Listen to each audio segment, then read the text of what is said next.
Sering merasa harus minta maaf, padahal kamu sebenarnya nggak salah apa-apa? Nah, hati-hati ya. Mungkin kamu lagi di guilt tripping.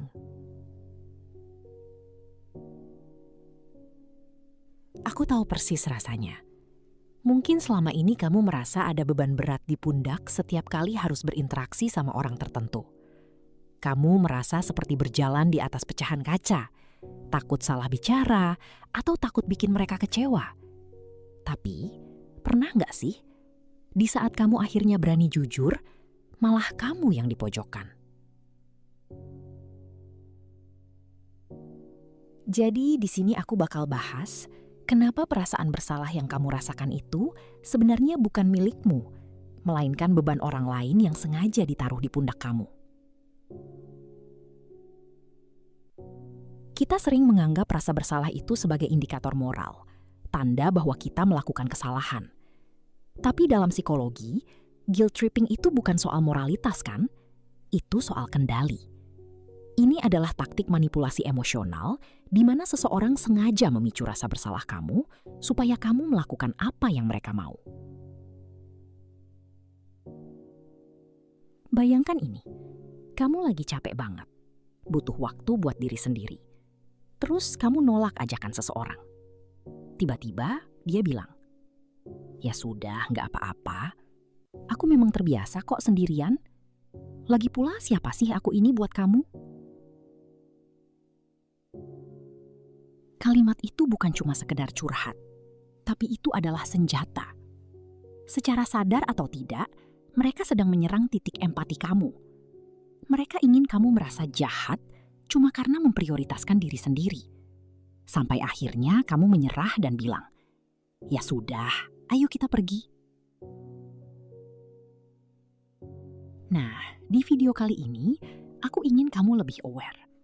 Kita nggak cuma akan bahas kenapa orang melakukan itu, tapi juga bagaimana caranya kamu bisa melepaskan beban yang bukan milikmu itu. Kamu perlu ingat satu hal penting. Kamu itu bertanggung jawab atas perasaanmu sendiri, bukan atas ekspektasi atau kekecewaan orang lain yang nggak masuk akal. Yuk, kita bedah pelan-pelan. Mungkin selama ini kamu terlalu sering memikul beban yang seharusnya ada di pundak orang lain.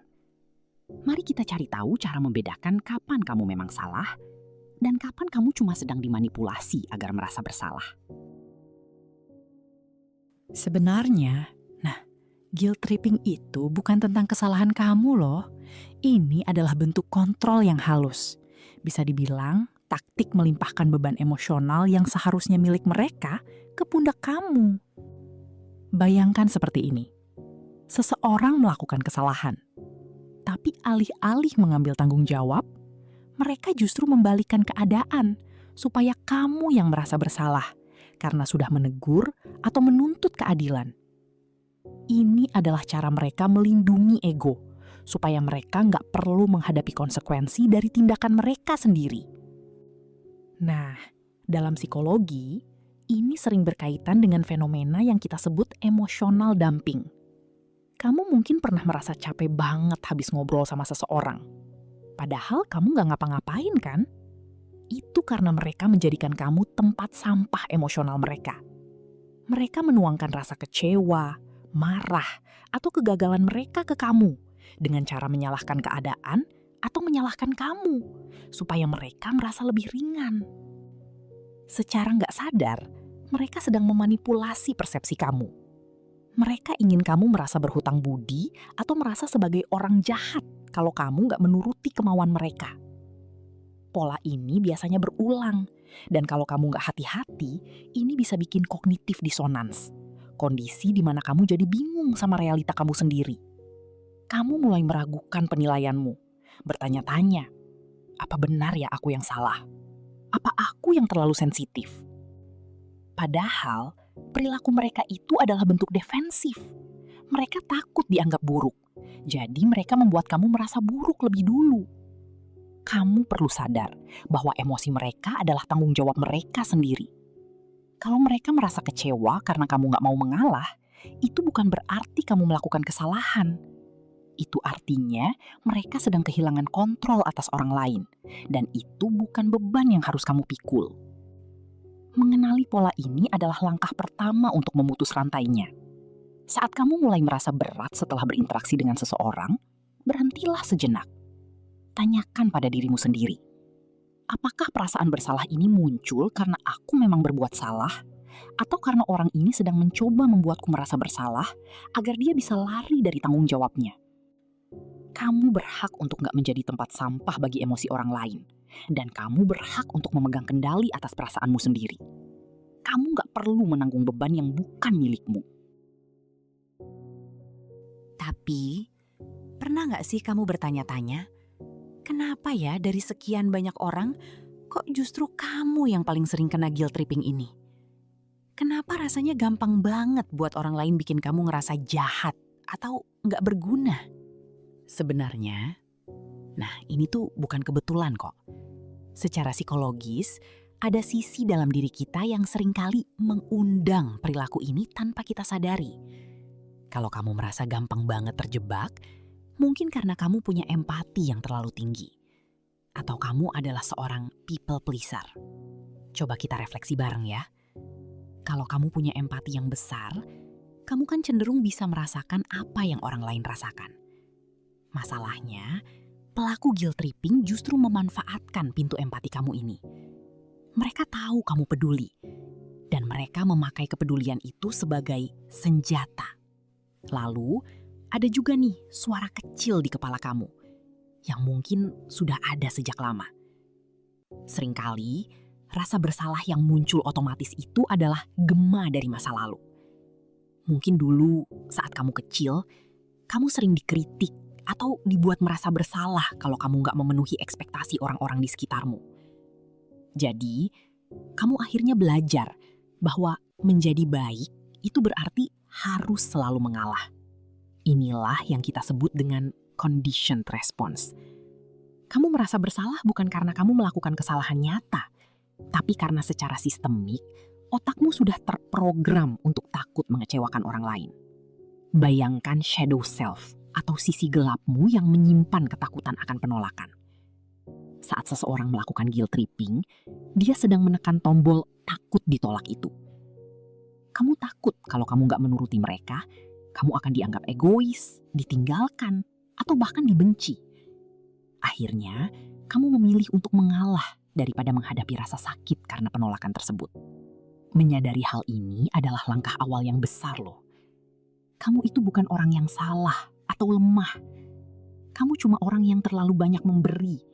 Sementara orang lain mungkin lupa kalau kamu juga punya batas. Belajar untuk membedakan antara tanggung jawab moral dan manipulasi emosional adalah cara kita buat berdamai sama diri sendiri. Dan mulai melepaskan beban yang sebenarnya bukan milik kamu. Nah, supaya kamu nggak terus-terusan terjebak dalam pola yang sama yang bikin capek hati, ada satu teknik psikologis yang aku sebut sebagai gap refleksi. Ini langkah penting banget buat menyelamatkan kesehatan mental kamu dari guilt tripping. Bayangkan gap atau celah ini sebagai sebuah pintu yang sengaja kita kunci rapat saat ada seseorang yang mencoba memojokkan kamu. Pas kamu merasa diserang secara emosional dan mulai merasa bersalah, jangan langsung merespons. Jangan langsung minta maaf. Berhentilah sejenak. Kasih dirimu ruang buat bernapas, walaupun cuma 1 atau 2 menit. Dalam ruang tenang itu, coba deh, aku mau kamu ajukan 3 pertanyaan reflektif ke diri sendiri. Pertama, apakah ini benar-benar salahku? Atau ini cuma persepsi mereka yang dipaksakan ke aku?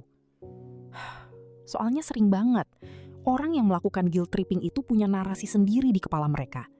Mereka memproyeksikan kegagalan mereka ke atas pundak kamu. Kedua, tanyakan ini. Kalau orang lain ada di posisiku, apakah mereka juga akan merasa bersalah? Kan seringkali kita terlalu keras sama diri sendiri. Padahal kalau dilihat dari kacamata objektif, tindakanmu sebenarnya wajar dan sangat masuk akal. Ketiga, yang paling penting.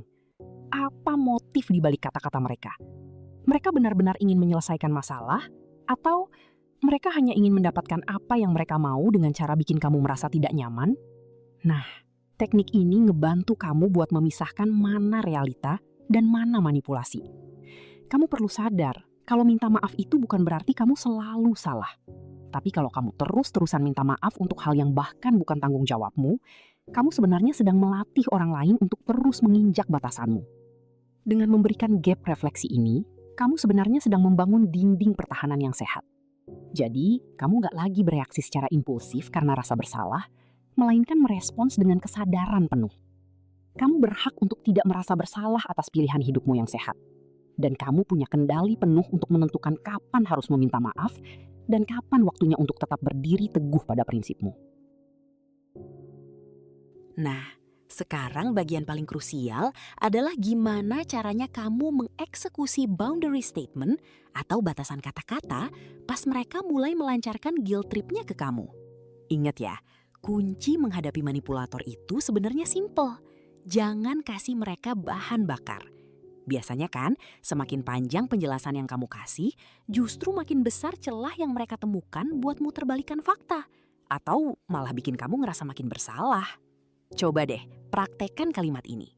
Pas mereka mulai neken kamu, coba bilang dengan tenang. Aku ngerti kamu kecewa dengan keputusanku. Tapi aku gak bisa memaksakan diri melakukan hal yang gak sesuai dengan prioritasku saat ini.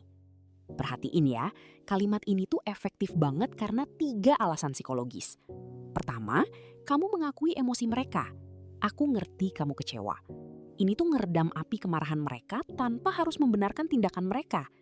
Kamu memvalidasi perasaannya, tapi kamu nggak mengambil alih tanggung jawab atas perasaan itu. Kedua, kamu pakai kata aku nggak bisa. Ini adalah pernyataan tegas tentang batasan kamu, bukan permintaan maaf.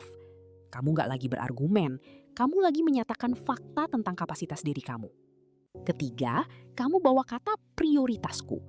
Ini tuh pengingat buat mereka kalau hidup kamu punya arah dan tujuan yang mandiri. Kamu nggak perlu kasih alasan panjang lebar, nggak perlu klarifikasi, apalagi minta maaf berulang kali kan. Semakin banyak penjelasan yang kamu kasih, mereka justru bakal nganggap itu sebagai negosiasi yang masih bisa mereka menangkan. Padahal, keputusan kamu itu bukanlah sebuah diskusi. Kalau mereka terus mendesak, ya cukup ulangi kalimat yang sama. Atau pilih untuk diam. Keheningan itu alat komunikasi yang sangat kuat. Pas kamu berhenti kasih alasan, kamu lagi nunjukin kalau kamu gak merasa perlu minta izin demi menjaga kenyamanan orang lain. Terdengar sulit di awal, wajar kok. Karena selama ini mungkin kamu terbiasa jadi orang yang gak enakan. Tapi ingat ya, dengan tegas membentengi diri, kamu sebenarnya lagi ngajarin orang lain gimana cara memperlakukan kamu dengan lebih baik ke depannya. Kamu layak punya ruang bagi dirimu sendiri, tanpa harus dibebani rasa bersalah yang gak seharusnya kamu pikul. Pada akhirnya, aku cuma mau kamu paham satu hal yang paling mendasar. Menetapkan batasan itu bukan tindakan egois. Nah, banyak dari kita, termasuk kamu, sering banget terjebak dalam pikiran kalau jadi orang baik itu artinya harus selalu mengiyakan kemauan orang lain. Padahal itu kan nguras energi kamu sendiri. Padahal ya, melindungi kedamaian mentalmu itu adalah bentuk tertinggi dari self-love. Kamu harus ingat, beban rasa bersalah yang selama ini kamu pikul itu bukan milikmu. Itu cuma proyeksi dari ekspektasi orang lain yang coba mereka titipkan supaya kamu tetap bisa mereka kendalikan. Jadi, pelan-pelan aja ya, mulailah lepaskan beban yang memang gak pernah seharusnya kamu bawa. Kamu berhak divalidasi, kamu berhak didengar, dan yang paling penting, kamu berhak buat hidup tanpa harus terus-menerus merasa punya hutang budi atas kenyamanan orang lain. Aku tahu ini gak mudah. Kamu mungkin bakal ngerasa gak enak di awal atau ngerasa jahat karena mulai berani bilang enggak. Tapi percaya deh, kamu sudah hebat banget bisa sampai di titik ini. Titik di mana kamu mulai menyadari nilaimu sendiri. Kamu sudah melangkah sejauh ini buat memahami apa yang benar-benar kamu butuhin. Dan itu adalah sebuah pencapaian besar loh. Mulai hari ini, berjanjilah pada dirimu sendiri untuk lebih memilih kedamaian daripada validasi orang lain. Kamu itu berharga, dan kamu gak perlu membayar kasih sayang orang lain dengan mengorbankan dirimu sendiri. Kalau kamu merasa obrolan hari ini ngebantu kamu untuk lebih mengenali dirimu dan pengen terus belajar tentang cara menjaga kesehatan mental di tengah dunia yang makin penuh tekanan ini, jangan lupa buat subscribe ke channel Gen Z ya. Kita bakal terus saling menguatkan di sini. Tetap semangat ya. Kamu sudah melakukan yang terbaik. Sampai jumpa di video selanjutnya.